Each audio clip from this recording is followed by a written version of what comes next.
Somos hábiles en el arte de poner excusas. ¿No es así? No sé cómo, no lo entendí, no pude encontrar las herramientas adecuadas. En el mundo cristiano podemos encontrar todo tipo de excusas para no obedecer la voz de Dios. Ese es el trabajo de esta persona. Yo ya he hecho mi parte, ahora le toca a otra persona. Estoy demasiado ocupado, estoy demasiado cansado, soy mayor o demasiado joven. Mañana lo haré. Ahora no tengo tiempo, ¿verdad? Son excusas que utilizamos. Quienes utilizan excusas rara vez consiguen sus propósitos, sus metas, llegan lejos. Ben Franklin escribió: el que es bueno para poner excusas, rara vez es bueno para otra cosa. Gabriel Meurier dijo: el que se excusa a sí mismo. Hoy quiero hablarte de un personaje de la Biblia que puso excusas. No te voy a hablar de Moisés, ya lo estamos haciendo en el estudio bíblico, ya hemos visto la parte donde Moisés pone excusas al llamado de Dios. Hoy te voy a hablar de un profeta que también puso excusas. No te voy a hablar de Jonás, te voy a hablar de un profeta mayor. Te voy a hablar de Jeremías. Jeremías tenía todas las excusas listas cuando Dios lo llamó a ser profeta. Sus excusas son a menudo nuestras excusas para no prestar atención a la voz de Dios. Contrarrestar cada excusa era una promesa de Dios. ¿Y cuáles fueron las excusas que puso Jeremías? Te las voy a presentar en esta reflexión.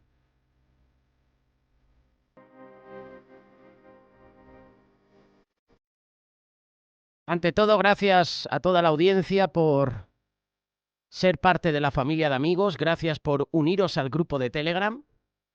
Es un grupo abierto para todos.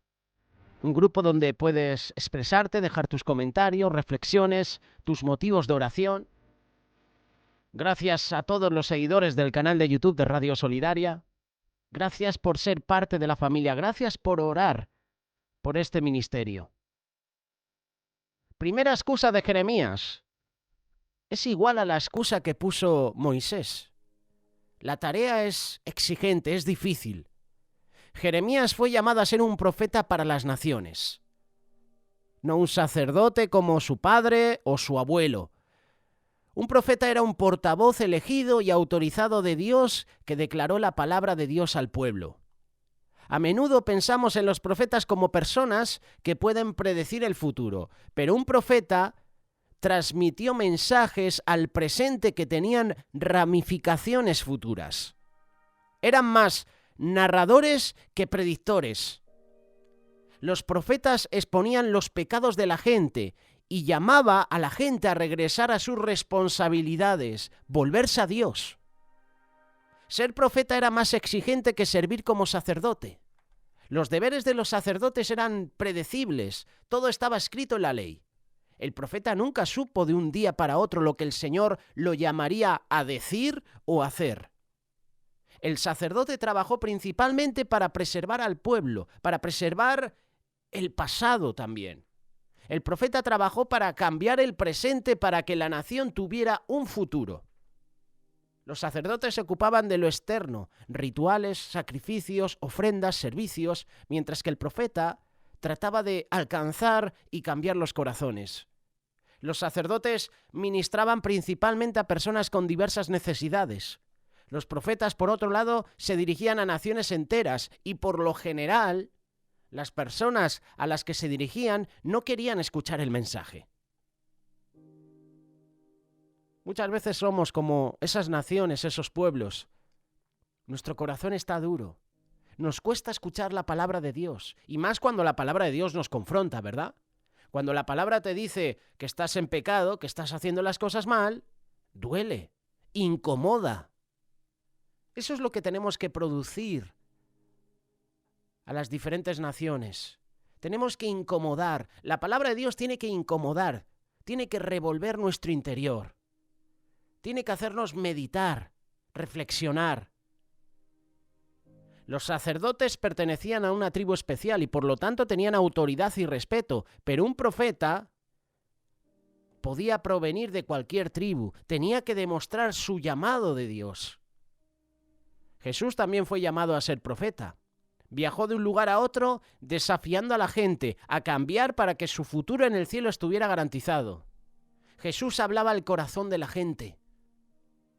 La mayoría no aceptó su mensaje de arrepentimiento porque no querían cambiar.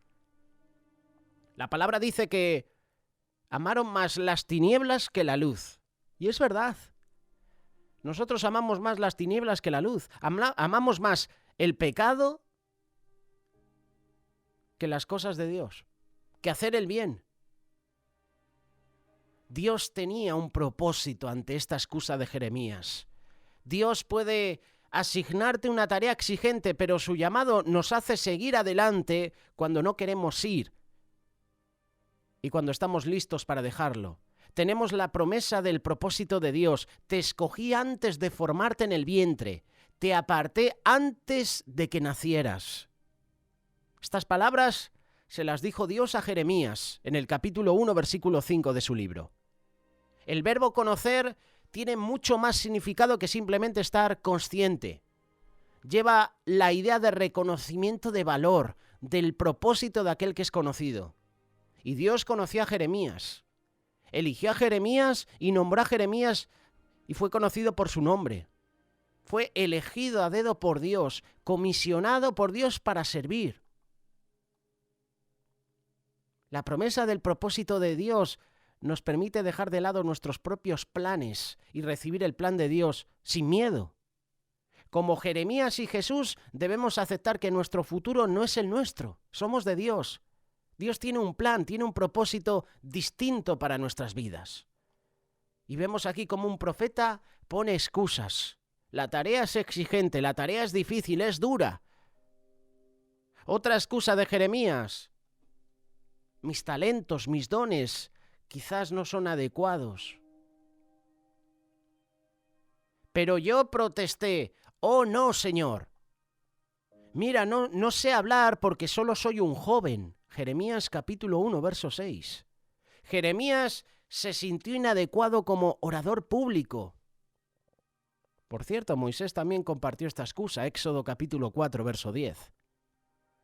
Cuando escucharon la noticia de que fui llamado a predicar, la mayoría de la gente en mi ciudad natal pensó que el portador de la noticia había cometido un error.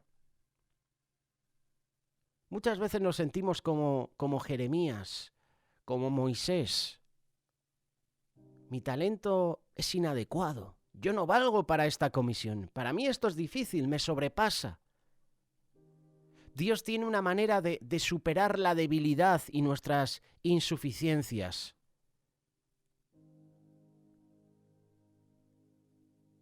¿Sabes una cosa? La persona más consciente de su propia insuficiencia suele ser la que más depende de la suficiencia total de Dios. Nuestra insuficiencia debe hacernos confiar en Dios. Dice la palabra: su fuerza se perfecciona en mi debilidad. Su gloria se manifiesta a través de mis defectos. Nuestro talento puede parecer inadecuado, pero Dios siempre equipa a los que llama. Tenemos la promesa de la provisión de Dios. Entonces el Señor extendió su mano, tocó mi boca y me dijo: ahora he llenado tu boca con mis palabras. Jeremías capítulo 1, verso 9. El toque del Señor no fue tanto para purificar, sino para inspirar o para empoderar. Esta palabra que está de moda, sobre todo cuando lo utilizan ciertos sectores de la población, ¿verdad? Para sus intereses. Empoderamiento, ¿verdad?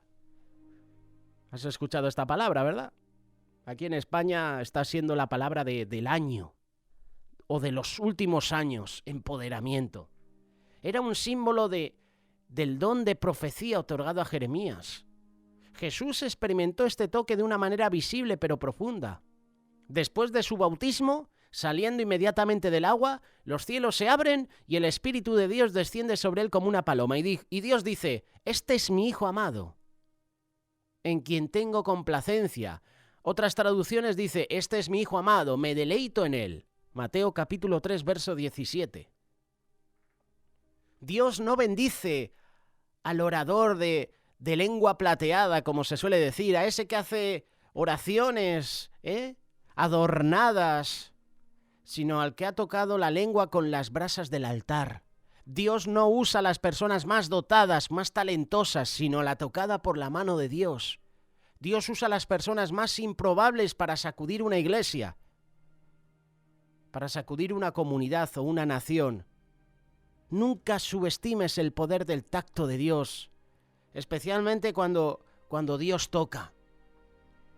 Jeremías decía, soy joven, ¿quién me va a creer? ¿Quién va a escuchar mis palabras? Excusas.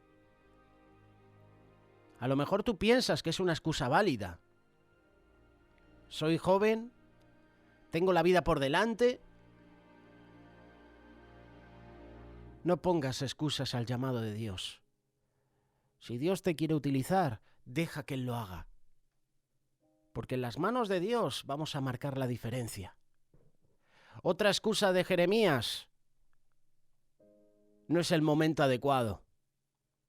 Jeremías le dijo a Dios, solo soy un joven. Nosotros también ponemos excusas de este tipo. No es el momento, Dios. A lo mejor no decimos, no soy joven, pero a lo mejor decimos, hoy no. Hoy, Dios, he trabajado mucho, hoy estoy cansado. En otro momento, en otra ocasión.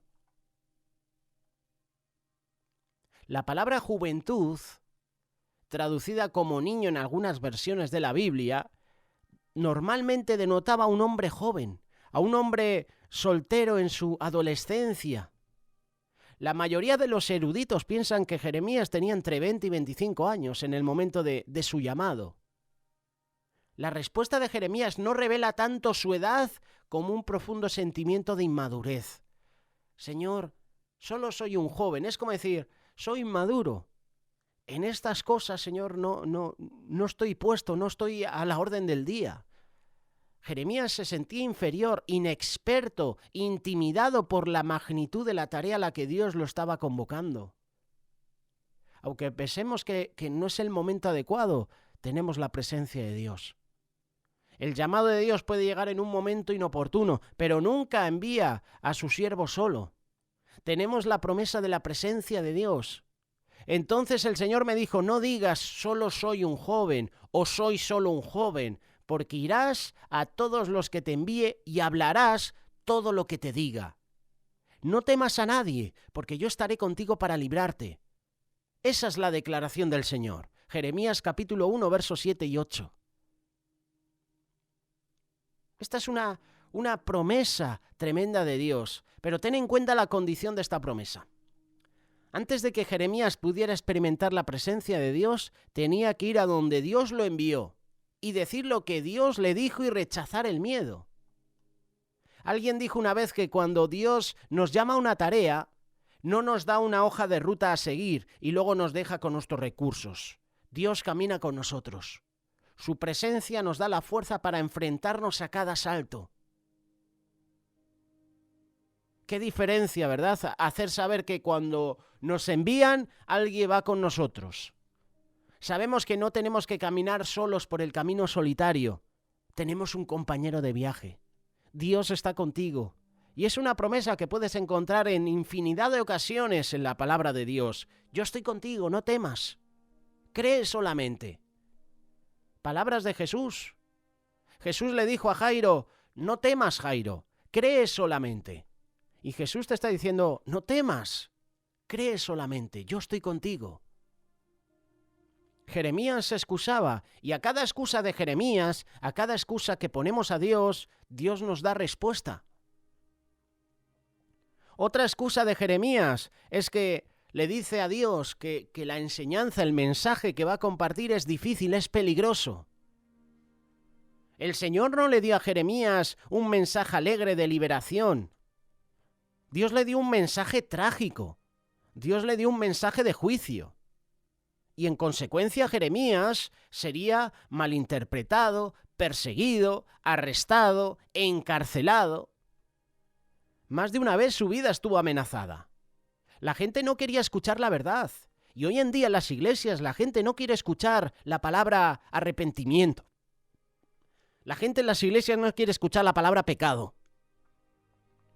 La gente en la calle no quiere escuchar el mensaje arrepiéntete, estás haciendo las cosas mal. La gente no quiere escuchar esos mensajes. La gente quiere escuchar la palabra de Dios te ama, Dios te va a bendecir, Dios te va a proveer lo que necesitas, un coche, una casa, economía, un trabajo. Ese es el mensaje que hoy en día la iglesia quiere escuchar. Pero cuando Dios da un mensaje a una autoridad, a un pastor, a un líder y dice, este mensaje es de exhortación, este mensaje es para esta iglesia está en pecado, hay pecados ocultos. Cuando viene un pastor y nos exhorta porque el mensaje que Dios le ha dado es ese, de sacar a la luz lo que hay en el interior, las personas, los miembros se incomodan, te miran con mala cara, lo puedes ver en su rostro. Y cuando acaba el culto, la persona habla con otra, ay, no me ha gustado la palabra. No me ha gustado, no ha sido para mí la palabra. Muchas personas dejan de congregarse cuando el mensaje es duro. Cuando no escuchan lo que quieren escuchar, hay muchas personas que abandonan las iglesias. Van picoteando de iglesia en iglesia, porque el mensaje, tienes que dar dinero, tienes que hacer tu diezmo, aquí tienes que ofrendar, aquí tienes que hacer esto, aquí tienes que dejar aquello. Cuidado, sal corriendo. Ese es el típico mensaje de la prosperidad. Qué curioso, ¿verdad? Que siempre que se comparte ese mensaje, los que lo comparten se hacen más ricos, ¿verdad? Y los demás más pobres. Es el típico mensaje que estamos escuchando hoy en día. El mundo se está destruyendo y las personas, en vez de predicar arrepentimiento, juicio de Dios, comparten, no te preocupes, este será tu año.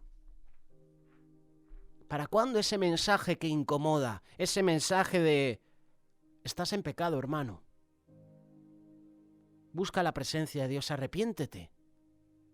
Pero yo estoy aquí contigo para ayudarte. Yo estoy aquí para levantarte, para animarte. Estamos para restaurar, estamos para levantar a las personas que han caído. Y es algo que se está perdiendo en la iglesia hoy en día. Nuestros jóvenes se están marchando al mundo. ¿Por qué? Porque no estamos pendientes de ellos, porque no suplimos sus necesidades, porque no nos acercamos a ellos. No les preguntamos ¿cómo estás? ¿Necesitas algo? Si el pastor no se preocupa por sus ovejas, aquí hay un problema.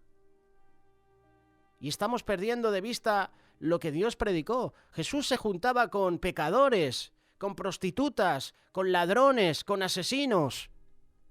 Jesús se juntaba con ese tipo de personas porque quería que ellos tuvieran un encuentro personal con Él. La salvación es para todos, pero es una decisión. Nosotros no podemos hacer juicio, humillar, hundir a las personas. Tenemos que levantarlas, tenemos que restaurarlas, tenemos que predicarlas con amor. Y ese es el mensaje que tenía que compartir Jeremías. Jeremías tenía que compartir juicio. Jeremías les dijo claramente que estaban desafiando al Señor, desobedeciendo la ley, destinados al juicio. Y cuando tú y yo empezamos a compartir este mensaje de que estamos en pecado, de que nos pongamos a cuentas con Dios, nos van a mirar mal. No solo los que son inconversos, sino también los propios que están en la iglesia. Dios usó la imagen de una olla hirviendo para comunicar su ira venidera. De nuevo vino a mí palabra de Jehová preguntándome, ¿qué ves? Y yo respondí, veo una olla hirviendo y su faz está hacia el norte. Jeremías capítulo 1, verso 13. Los hogares judíos tenían una olla para cocinar o lavarse la boca bastante grande. Lo inusual de la olla que vio Jeremías fue que no estaba nivelada. Se tituló Lejos del Norte. La olla podría en cualquier momento arrojar su contenido hirviente hacia el sur, quemando el pueblo de Judá. La olla representaba a la nación de Babilonia que invadiría y que conquistaría Israel. ¿Sabes cuál fue la razón del juicio? La idolatría, la rebelión de Israel contra la voluntad de Dios. La enseñanza de Jesús contenía misericordia, contenía juicio, contenía gracia, pero también castigo. Las enseñanzas de Jesús también eran peligrosas. De hecho, fue su enseñanza lo que le costó la vida. Lo que Dios dice a través de nosotros puede ser peligroso, pero Dios nos da la fuerza para resistir. Tenemos la promesa de la prevalencia de Dios.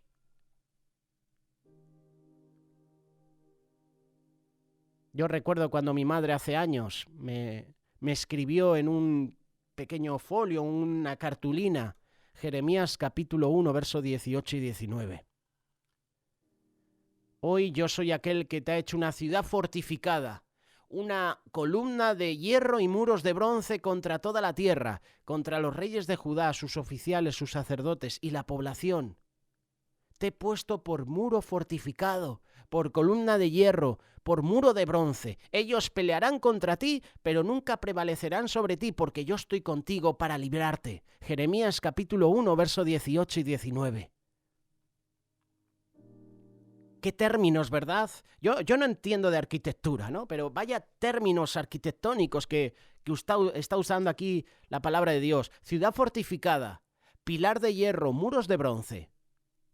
Características: son sólidos, inquebrantables, como el Dios que los concibió. Dios tranquiliza a Jeremías: te atacarán, pero no podrán contigo. La persona que está con Dios prevalecerá.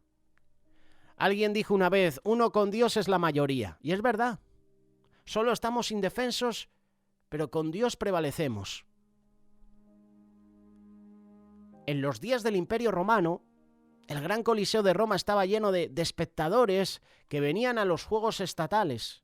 Observaban a las personas luchar contra las bestias salvajes o entre sí hasta que uno o ambos morían. La multitud encontró su mayor deleite en la muerte de un ser humano. Cuando Honorio, el emperador de Roma, en el año 404 después de Cristo, mientras la gran multitud observaba el concurso, un monje sirio llamado Telémaco saltó al suelo del Coliseo, tan desgarrado por el desprecio por el valor de la vida humana, gritó: en el nombre de Dios esto no está bien. En el nombre de Dios esto debe terminar. ¿Y sabes qué hicieron los espectadores? Se enfurecieron.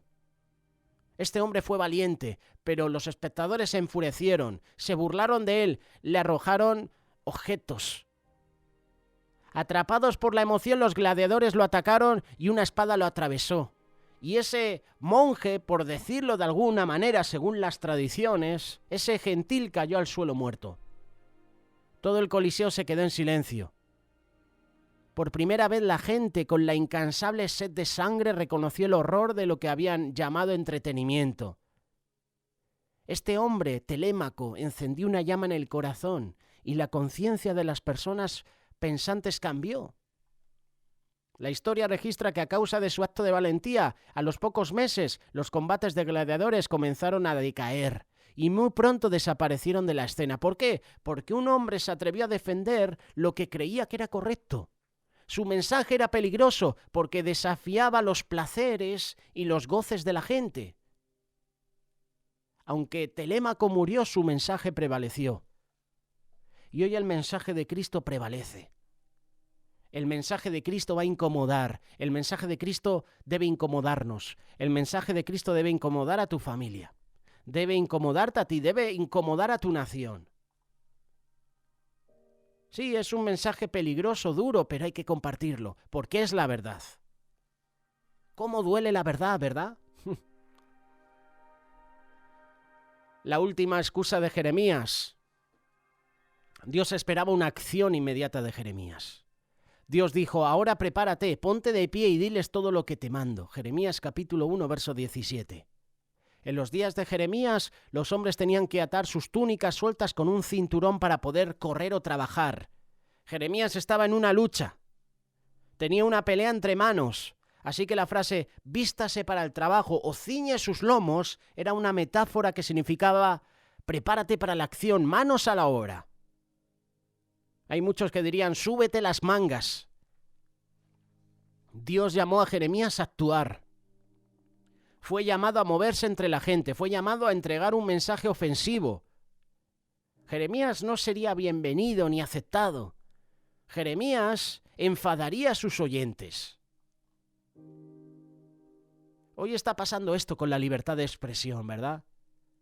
Cuando confrontas a una sociedad, cuando se confronta a un gobierno o a un grupo político, ya te etiquetan, ya te dicen de todo.